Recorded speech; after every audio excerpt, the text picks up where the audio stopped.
I'm Joe Edney. And I'm Laurie Baker. We work with K-12 educators every day as part of RTI's Center for Education Services. We've developed a white paper focused on enacting meaningful change in K-12 settings, and this 4-part video series will summarize the white paper and offer actionable tips. We hope these resources help you as you navigate change in your own setting. In the last video, we talked a bit about how to classify change, and in this one, we're going to really focus on the how, which is often the most elusive part. So what are the things that you can actually do in order to bring about successful change?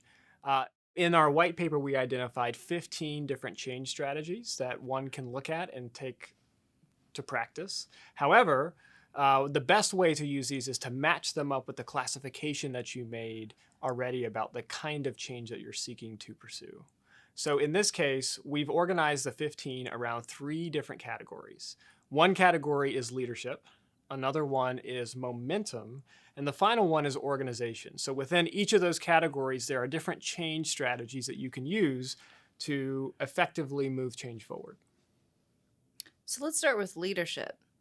When we talk about leadership, we really mean strategies around communicating, inspiring, and removing barriers to success for people. So one of my favorite strategies under the umbrella of leadership is really kind of counterintuitive, and it's about minimizing surprises. So recently I had the opportunity to facilitate a reorganization with a school, and one of the strategies we used to minimize surprises was we had one-on-one conversations with every single employee. And while that took a long time, everybody felt like an insider. So when the announcement was made at large in front of the entire group, no one was surprised. Everybody was comfortable with it, and the change became a non-event. So the only part that the individuals in that situation didn't know was that they were all insiders, right? And so you therefore aren't surprised when the change is announced. Right. And I think that one of the things that we typically do is we have this like secrecy of we don't want to tell individual people because there may be, I don't know, feelings about everybody has to know at the same exact time. And that's not necessarily the best way to implement change. So the next category we'll talk about is momentum. And by momentum, we mean cultivating the will and nurturing the motivation to effectively complete a change effort. And so with momentum, one of the strategies that we talk about in the paper a bit is urgency. And so often we feel like the best thing to do is to give ourselves lots of time so that we can complete a change and, we're going to do this and that, and then we're going to need more time for review and so forth. But one of the challenges that I think often happens is people will take up as much time as you give them, within reason, of course. And one of the examples that we like to talk about is the ideal gas law, which simply states that a gas will expand to fill the size of a container, no matter the size of a container. And very similarly, if you give folks 2 years to complete a task or 2 weeks to complete a task, one way or another, activity is going to happen and the task is going to get complete.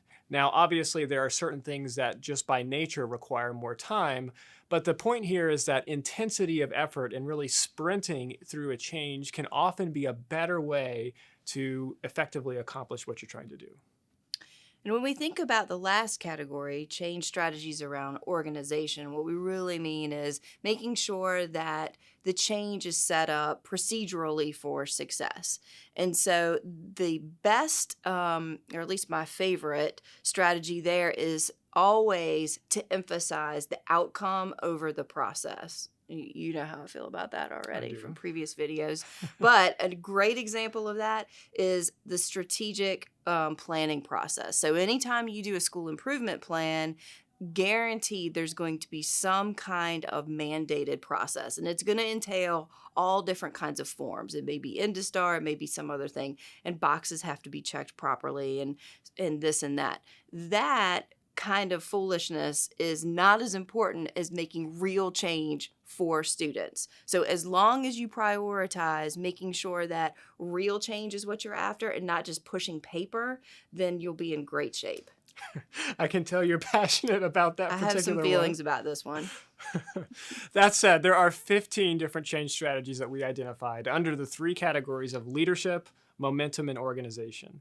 And so one of the things that we've done in the white paper is taken a look at the classifications and the strategies and match the two to try to find what aligns best with the different activities that you're taking on as you manage change.